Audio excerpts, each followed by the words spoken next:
샬롬, 생명의 삶 1월 27일차에 오신 사랑하는 성도님들을 예수 그리스도의 이름으로 축복합니다. 기도하시겠습니다. 전능하신 하나님 아버지 감사합니다. 어느덧 1월도 마지막을 향해 달려가고 있습니다. 주님, 우리가 1월도 생명의 말씀을 통해 생명의 삶을 살게 하심에 감사합니다. 우리가 주님 안에 거하며 주님의 말씀을 먹으며 살기 원합니다. 주님께서 함께 하심 믿사오며 사랑이신 예수 그리스도의 이름으로 기도합니다. 아멘. 오늘의 말씀 요약 드리겠습니다. 한 바리새인의 집에 주님이 계실 때 죄 지은 한 여자가 눈물로 주님의 발을 적시고 머리털로 닦고 입 맞추며 향유를 붓습니다. 선지자라면 그녀가 죄인임을 알았으리라 생각한 시몬에게 주님은 빚을 탕감받는 자의 비유를 드시고 사함받는 것이 클수록 사랑도 크다고 하시며 그 여인의 죄를 사하십니다. 오늘의 말씀 같이 읽겠습니다. 오늘의 말씀은 누가복음 7장 36절로 50절 말씀입니다. 제가 읽어드리겠습니다.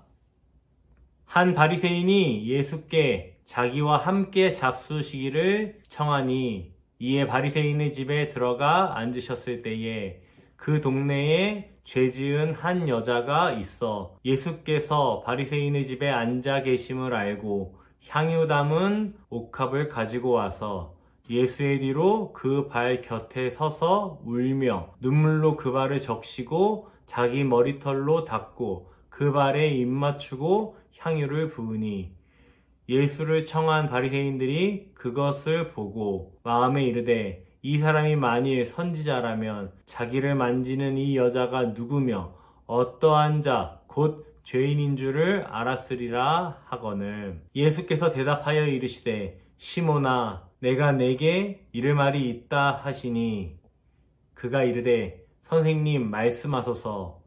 이르시되 빚 주는 사람에게 빚진 자가 둘이 있어 하나는 500데나리온을 졌고 하나는 50데나리온을 졌는데 갚을 것이 없으므로 둘 다 탕감하여 주었으니 둘 중에 누가 그를 더 사랑하겠느냐.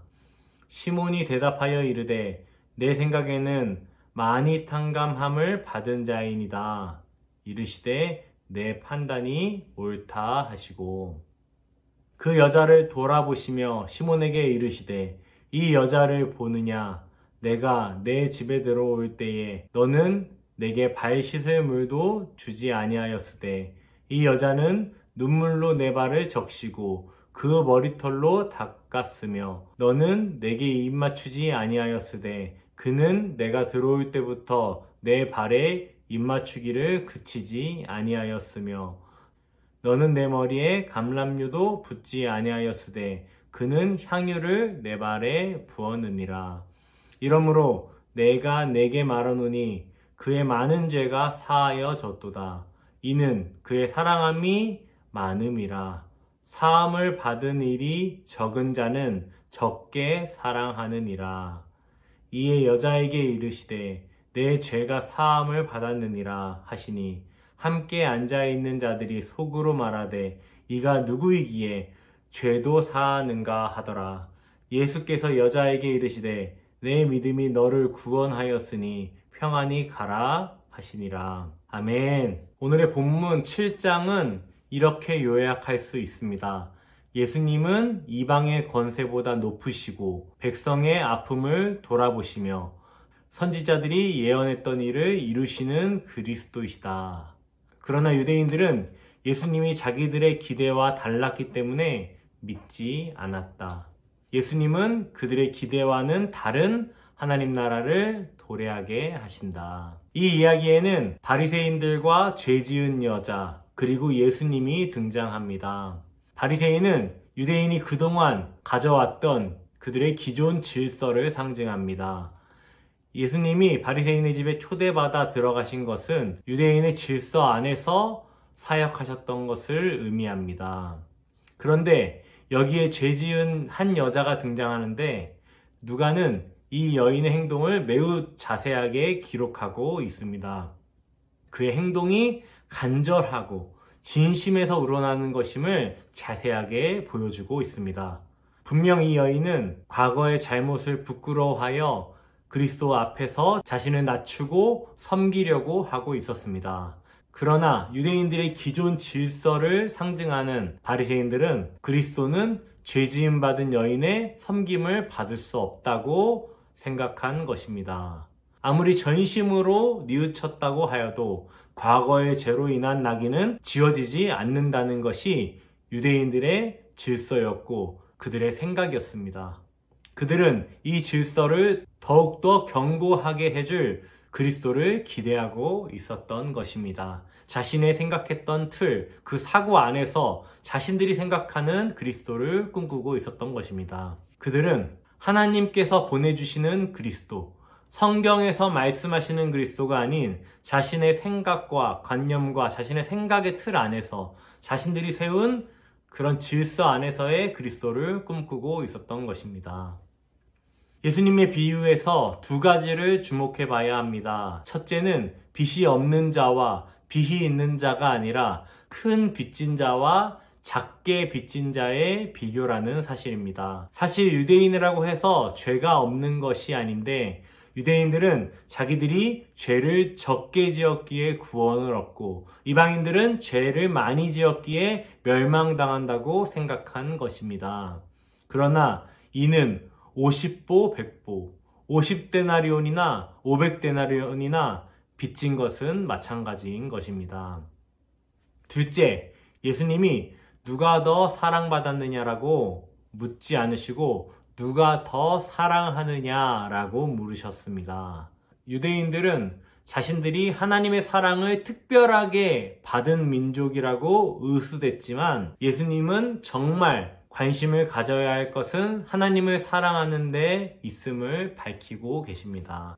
유대인들이 날마다 암송하는 쉐마 본문은 하나님을 사랑하라고 명령하지만 정작 그들은 하나님께 사랑받은 것에만 관심을 갖고 또 그것을 누리려고 하는 것이 아니라 그것을 자랑 삼고 자신들이 선택받은 민족임을 드러내며 교만을 떨고 있는 것입니다. 예수님은 바리새인 시몬이 이 여인만큼 예수님을 사랑하지 않았음을 밝히십니다.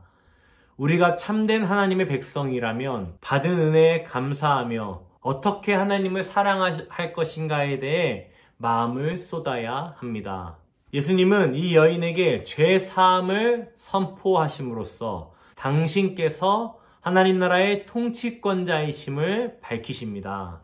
사람들은 예수님의 이 선언을 듣고 이가 누구이기에? 라며 질문했는데 이는 아직 예수님의 권세를 제대로 알아보지 못했다는 뜻입니다.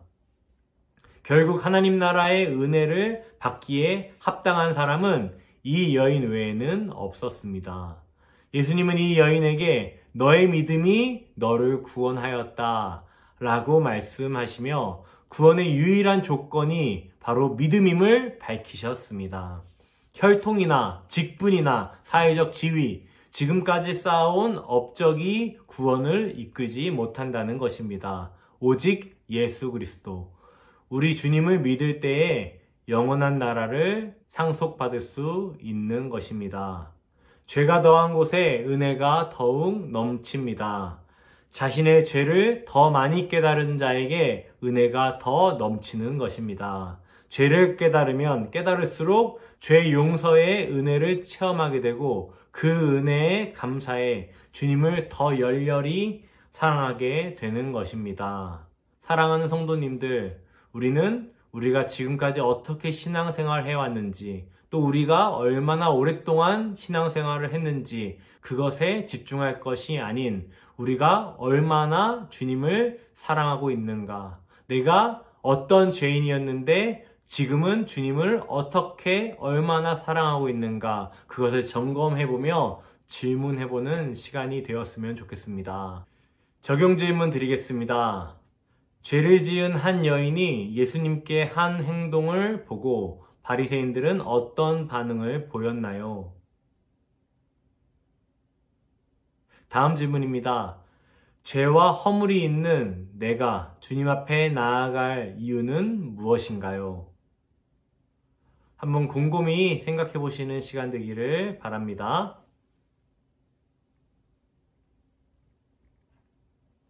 오늘의 한 절 묵상을 읽어드리겠습니다.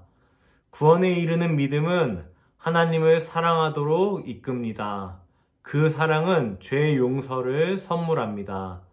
여인은 예수님의 발을 씻어드리는 행위로 죄 용서를 받은 것이 아닙니다. 사랑으로 표현된 믿음으로 죄 용서와 구원을 얻은 것입니다.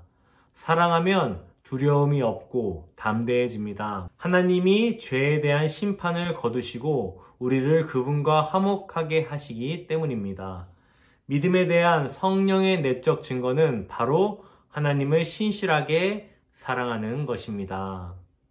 영적 훈련의 목표는 하나님의 사랑을 경험하고 그로부터 남을 사랑하는 것이다. 켄 시게마츠. 기도하시겠습니다.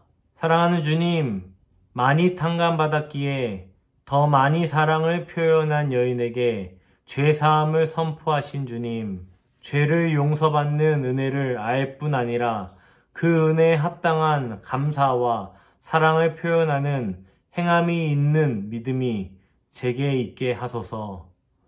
내 믿음이 너를 구원하였다 라는 주님의 선언을 듣고 하늘 평안을 누리게 하소서. 주님께서 우리와 함께 하심을 믿사오며 사랑이신 예수 그리스도의 이름으로 기도합니다. 아멘.